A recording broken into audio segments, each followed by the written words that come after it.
Welcome back to the Five Insider. Look who's joined me yet again. It's the man himself, David Ornstein. David, we sit here in the aftermath of Arsenal losing to Manchester City. You were at the game. Yep. What did you make of it?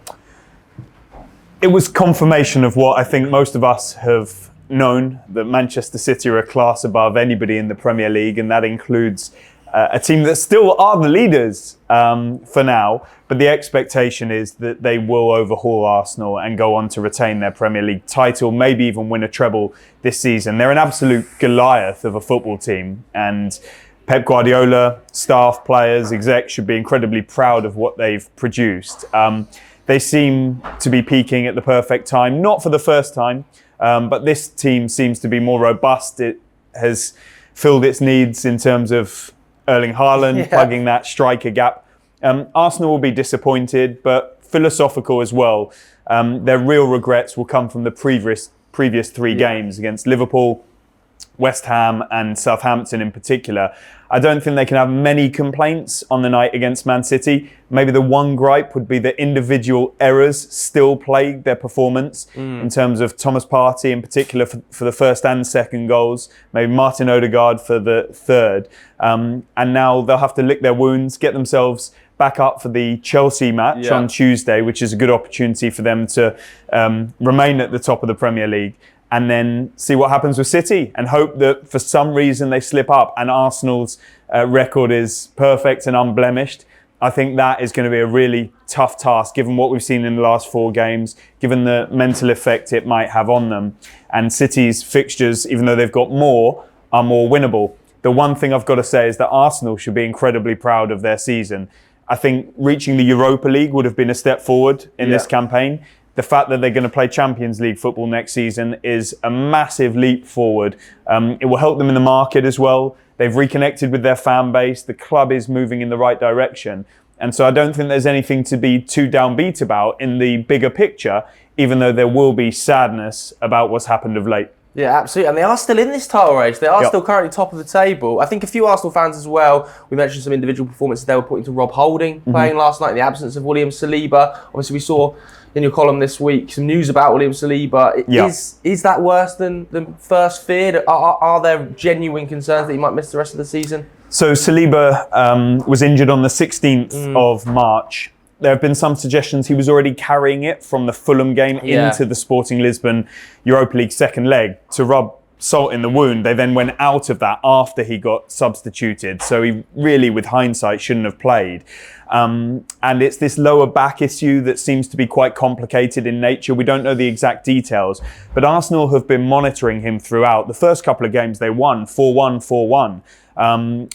And they had struggled with him in the side. Aston Villa away, they scraped through. Bournemouth with that dramatic last-second winner. But then the wheels seem to come off. And if you look at their statistics in terms of games won, goals conceded, etc., they are far worse without him in the team. And with all due respect to Rob Holding, who's a good player, these are fine margins, and he's not at the level of William Saliba.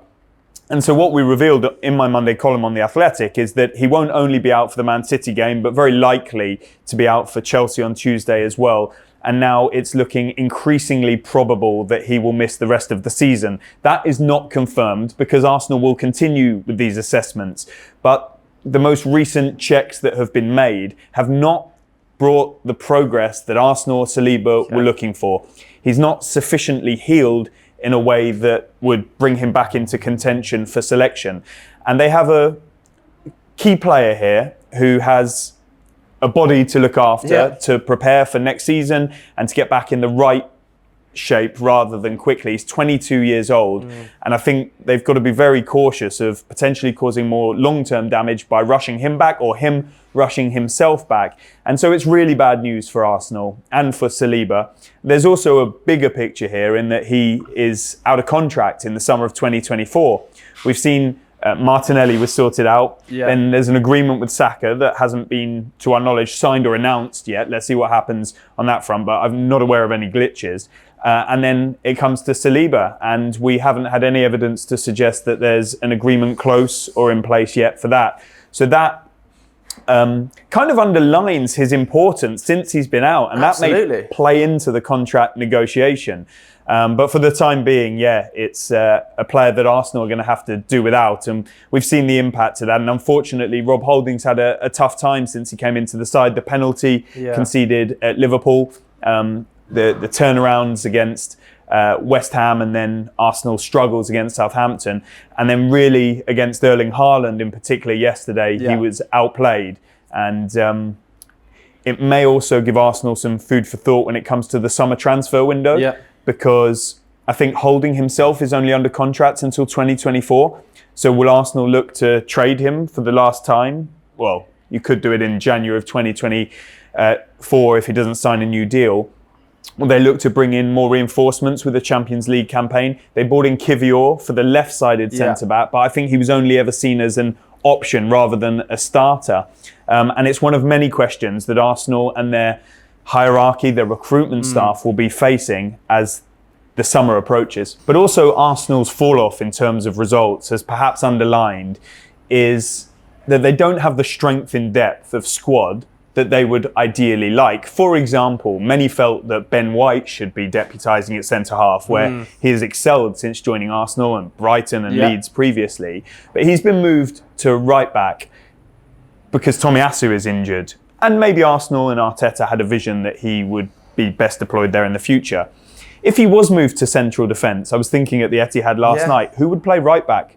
There is literally nobody. So they've got decisions to make all over the pitch. And that's why, with Champions League football looming in particular, and Arsenal wanting to be competitive in that competition and others, I do expect there to be a busy summer at Arsenal. There's been so much talk about central midfield, and in particular that holding midfield position. Don't forget, in January, Arsenal, from what we hear, explored the signing of Declan Rice. They pursued the signing of Moises Caicedo. It was very high profile. They didn't manage to do that, and in the end they brought in Jorginho, who actually has made a good impact, although he hasn't played so much of late, which has drawn a lot of questions, alongside Trossard, another good signing, Smith Rowe as well. It perhaps illustrates that Mikel Arteta really wants a prominent signing in there to help this squad going forward. And so I'm really intrigued to see in which direction they go. Many Arsenal fans asking me all the time. We know the interest in Declan Rice is strong. We knew the interest in Moises Caicedo was strong. I don't know which way they'll go, or if there are other options they'll pursue. For both? I don't think they would go for both, given the costs involved. And let's see, because those clubs have to be willing sellers.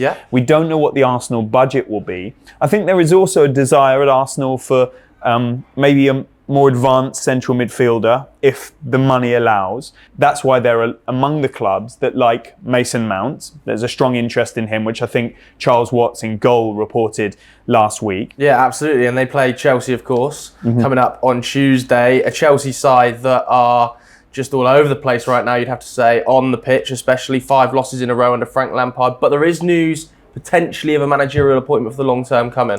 Yeah, this is a season that Chelsea will want to put behind them as quickly as possible. They were hanging on for the Champions League just in case Frank Lampard managed to pull something unexpected out of the bag against Real Madrid. Expectedly, it didn't happen. And so one thing it does provide Chelsea with is some clarity and some time to plan. And I think the word time is crucial in this, because yes, they whittled their shortlist down. Yes, Julian Nagelsmann and Luis Enrique, Roberto De Zerbi, Ruben Amorim, no longer in the frame, if they ever were. In the cases of De Zerbi, I don't think he was. Amorim, there were some conversations, but it was not one they were looking to go forward with, despite having huge admiration for. And Nagelsmann, depending on who you speak to, is just not in it anymore. I don't want to get into the politics of that. And Luis Enrique was one that Chelsea decided to not proceed with. And it's left Mauricio Pochettino as the front runner. Now, to be clear, he was always very highly regarded by the Chelsea hierarchy, but maybe he didn't have the same PR around him as some of the other candidates who were all over the media. From what I've heard, the conversations have gone well throughout, and he is impressed in the dialogue. Those conversations have now stepped forward. At the same time, there is vast admiration for Vincent Kompany, who's taken Burnley up to the Premier League as champions. And you've also got another candidate who hasn't been named. Reports have suggested the likes of Arne Slot, Ange Postecoglou, but it's Chelsea's prerogative if they let it be known who that is. And during the discussions with Mauricio Pochettino, they've clearly got down to the fine detail of squad building, recruitment, medical, leadership, working in tandem with the sporting directors, Lawrence Stewart and Paul Winstanley, in a way that maybe Manchester City have pioneered, with Cheeky Bagirstein and Omar Barada working hand in glove with Pep Guardiola. And that would be a long-term vision for Chelsea. I'm not comparing the two clubs by any means right now. The lines of communication to the ownership to really make sure that the next appointment at Chelsea is more successful than the last one, Graham Potter, that they don't rush into it, which they did from Thomas Tuchel to Graham Potter. Although the admiration for Potter was long-standing, I think it was 12 hours between the sacking and the decision being made to appoint Potter. It's quick. And they need to do due diligence. They need to do their background checks. They need to make sure this is right for both parties. And Pochettino, or whoever the chosen candidate will be at the very end, will need to make sure it's right for them. The expectation is it will be Pochettino, and some have suggested that if it all goes to plan, the next 10 days or so could bring a decision and announcement. But it's always inopportune to put timescales on these, because what if they want to take a bit longer? What if they go a bit quicker? And so I don't want to put a stake in the ground and say what's going to happen, but Chelsea, and especially their ownership, will know that after Tuchel, after Potter, after Bruno, after Lampard, they can't really afford to get another decision wrong. There's no guarantees in everything, but if they turn over every stone and it goes wrong, at least they can say they conducted the right process. What I think they will be conscious of is more bad turns and more tough times for Chelsea on the pitch. We'll see a lot of the supporters and the media and the public turn on them, the Todd Boehly Clear Lake Capital Consortium, and that's something they'll want to avoid. So it's moving in the direction of Mauricio Pochettino, but it's not done or agreed, to my knowledge, as things stand. And it's a big job for Mauricio Pochettino coming in, because it's not just changing the way they play on the field. It's such a huge squad there's going to be. You'd feel massive squad turnover. I know, again, you wrote recently about Mason Mount's future at the club. Where does Pochettino coming in leave a player like Mason Mount? No doubt Pochettino will have been talking about all of these situations with the Chelsea hierarchy during their negotiations. So there was a report by Matt Law in the Telegraph about Romelu Lukaku. A big decision needs to be made there, because it's actually bubbling up to be quite an impressive end to the season for him at Inter Milan, despite what's gone before. Champions League semi-final, pushing on in Serie A to try and improve matters there. And from what I hear, he's solely focused on that, doesn't want to discuss the Chelsea situation. But at some point, he's under contract at Chelsea. He'll come back, they'll have a conversation, they'll decide whether it's worth getting the band back together and giving it one more go, or whether they can put him to market and try and agree a deal that mitigates some of the losses that will be incurred compared to the transfer fee Chelsea spent on him. But don't forget, he's a top striker who's an asset of Chelsea Football Club at a time when they need goals. So dialogue needs to be had. Mason Mount will be another one that would have come across Pochettino and the other candidates in trays during the talks. And look, what we said in the Monday column was that despite the well-documented situation that has developed in recent months, which is that there's been no agreement on a new contract, talks have been parked until the summer. And when I say talks, I mean contract negotiations about numbers, ins and outs, terms and everything like that. But you can still have dialogue. You can have conversations. And I revealed that on Friday of last week, there was a conversation directly between Todd Boehly, Chelsea's controlling co-owner, and Mason Mount personally. And what was reiterated to Mount was how important he is to Chelsea and how much they would like to renew him if they can. Now, that's their perspective. They came away from it with some positive feelings that for the first time in a long time, perhaps there is some light at the end of the tunnel. But there are two people in this equation. It is not a foregone conclusion that they will get what they want.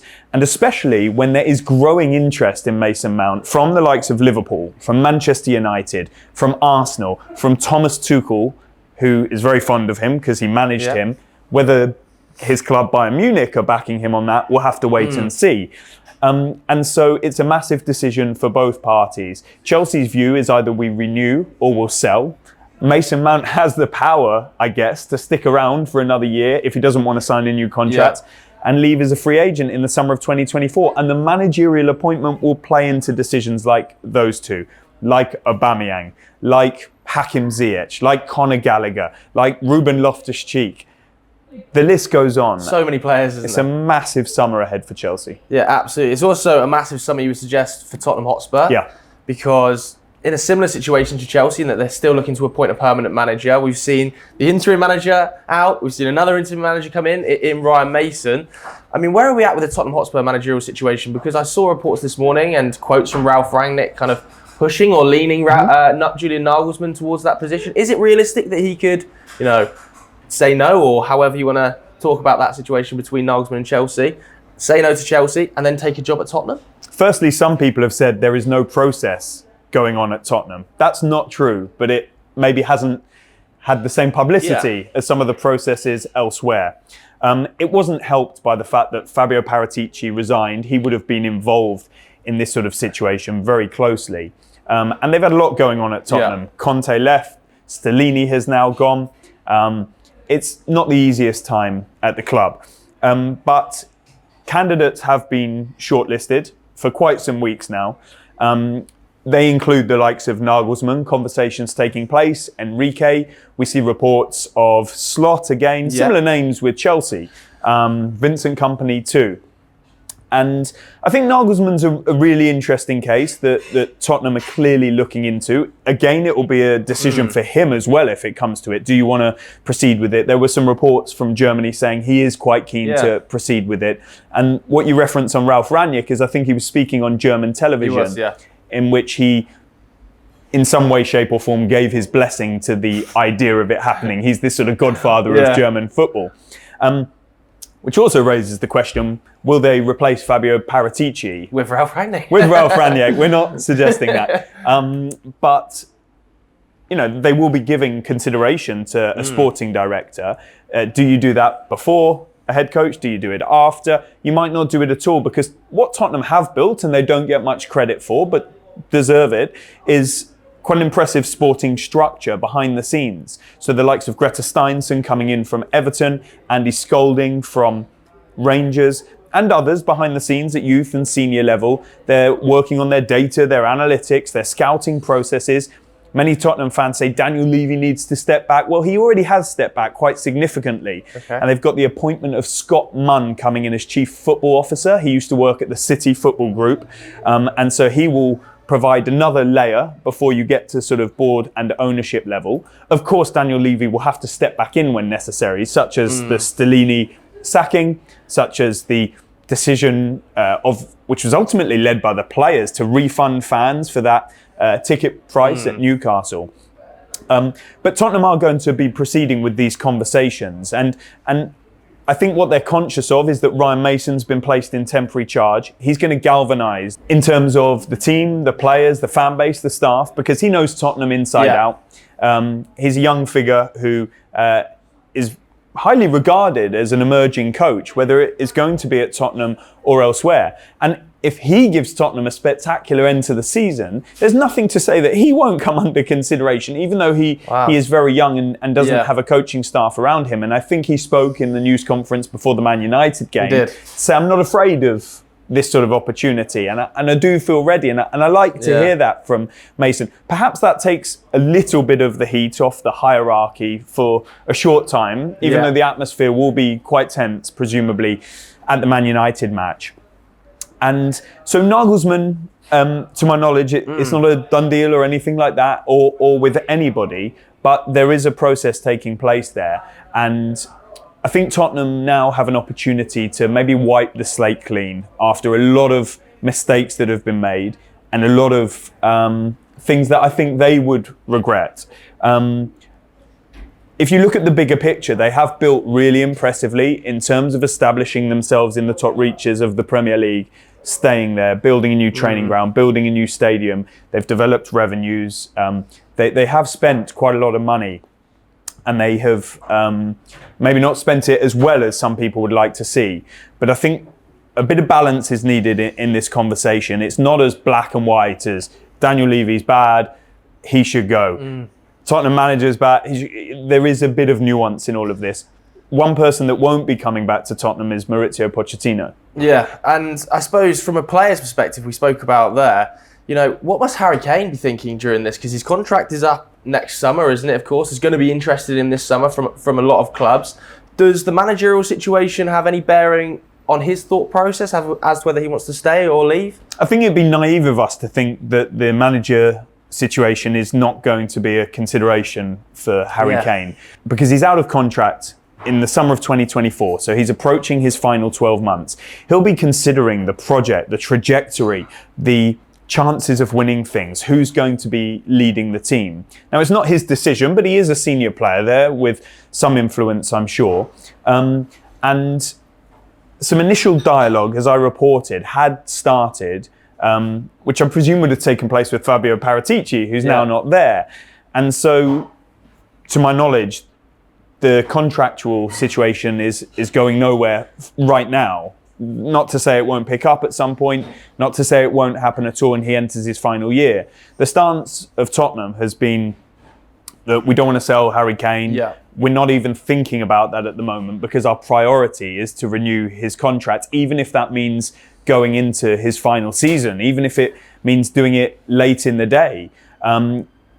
And if he doesn't, then perhaps he's more valuable to us than receiving a transfer fee now that immediately needs to be reinvested in somebody. And there's no guarantee that that somebody will fill the void of goals that Harry Kane will provide. So maybe it's better for us to take him to the age of 31, summer of 2024.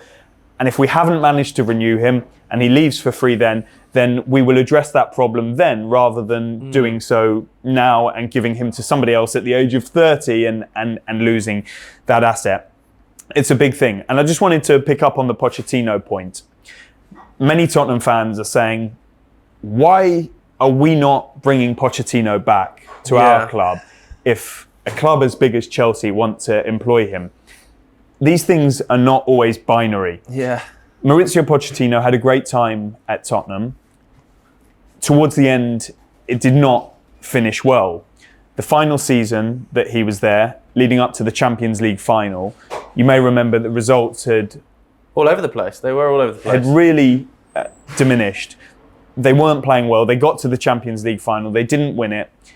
The atmosphere around the training ground was not good at all, if you speak to anybody that was there at the time.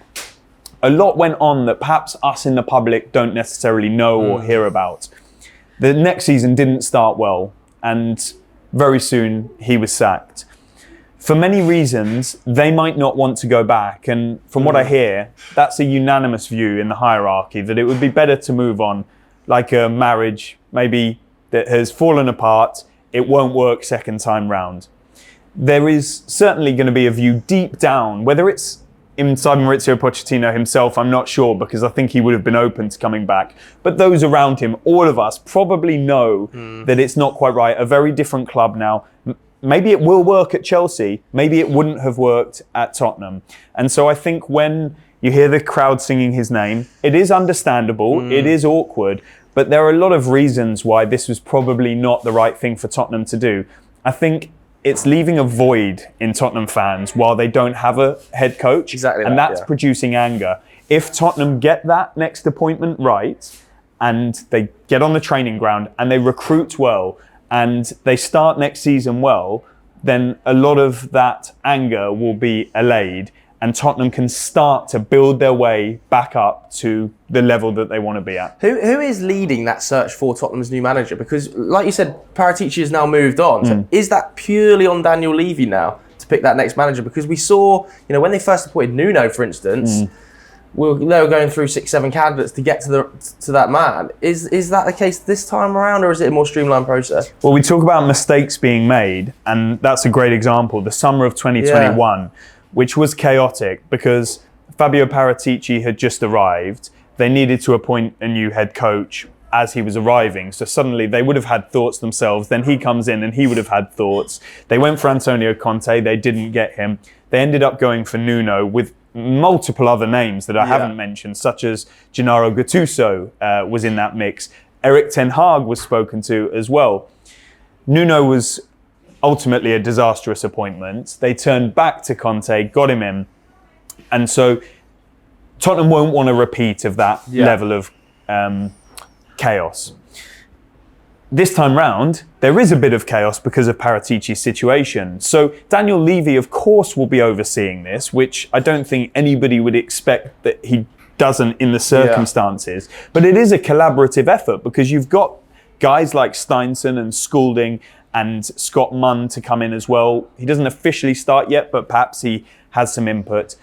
Levy will have some advisors around him. There is a board at Tottenham Hotspur with differing levels of expertise. And so they will have also external people that they speak to within the industry. And together, you would like to think, they will run a proper process to try and put the right person in place. But clearly it's not an ideal scenario when you lose your sporting director so close to such an important moment. And so it will be interesting to see if that specific role is filled in the coming weeks, but there's no guarantee it will be. And in the meantime, Levy has to lead it forward, but in conjunction with the other people there. Yeah, absolutely. Final question then, I think we should touch on the Manchester United takeover because, of course, the deadline, Friday, 10 p.m. for the third round of bids. We're finally getting there. Third? Yes, maybe the sixth by now. Yeah. But we did see some interesting news break around the Sir Jim Ratcliffe offer, didn't we, this week? Yeah, so there have been reports in papers such as The Times, the Daily Mail, The Independent, that one of the options being explored by Ineos, led by Sir Jim Radcliffe, is to essentially partner up with the Glazers and take a controlling stake of more than 50%, which means buying out some of the Glazer family, but allowing Joel and Avram Glazer, who are the most involved at Manchester United on behalf of the family, to retain their interest and their involvement, even in a lower percentage. And there have been plenty of rumblings that that's what they want to do, especially since Erik ten Hag has led the team back to competitive status and things are looking up on the pitch. There is said to be a bit of a split within the family, with others wanting to sell. And so, according to these reports, which I have not personally worked on, it could be a solution that allows Sir Jim Radcliffe to get into Manchester United and potentially build his stake from there. For all we know, if the Glazers, in terms of Joel and Avram, are not prepared to go anywhere, then Sir Jim Radcliffe and Ineos might say this is our only option. Whereas Sheikh Jassim's bid is very clearly for 100% of Manchester United and no partial stakes. There are some other American investment vehicles who are looking at taking partial stakes as well. So this is all bubbling up for that deadline. A really important point for us to make in this is that when Manchester United were floated by the Glazers on the New York Stock Exchange, they inserted a clause, a mechanism that stated that the most important and powerful shares, which are called Class B shares, can only be owned by the family themselves. Those Class B shares have 10 times more voting rights than the other shares, which are called Class A shares. And if any of the Class B shares are sold by the family to non-family members, such as Sheikh Jassim, Jim Radcliffe, US investment vehicles, then they will convert into Class A shares with 10 times less voting rights. So there's every chance that members of the Glazer family will sell to Sir Jim Radcliffe or whoever else. That will take that person over 50% to become the majority shareholder, but not of the most powerful shares. And that means that even if Joel and Avram Glazer stay with 20%, then that 20% of powerful Class B shares could make them more influential than the majority shareholder and in greater control, unless that mechanism, that rule, that clause that was brought in when they floated the club on the stock exchange is either revoked or changed. this is a really critical period with a lot of politics being played, a lot of PR in and around it. Non-disclosure agreements that mean some people can't talk about it, others choose seemingly to break it. And the consensus is that after that deadline, we should have some clarity in the days ahead as to where this is heading. But from my perspective, it remains unpredictable. Clearly, there is confidence within those two main parties of Jassim and Radcliffe, but there is also an issue within the family over whether they stay or go. And there are bigger issues to be sorted out, such as the summer transfer window, the stadium, the training ground, the atmosphere among the fan base, which if the Glazers stay in any form will become toxic. There's a march planned by some supporters as to them wanting it to be a full sale. And I think they'll enter the stadium on 18 minutes, representing every year that the Glazers have been in charge following their debt leverage takeover in 2005, which has led to so much of this animosity. Yeah, absolutely. So that is one to keep your eye on ahead of Friday's deadline. David, thank you so much for your time this morning. If you enjoyed this chat, make sure you check out David's socials. They'll be in the description below. And hit subscribe to the 5 YouTube channel.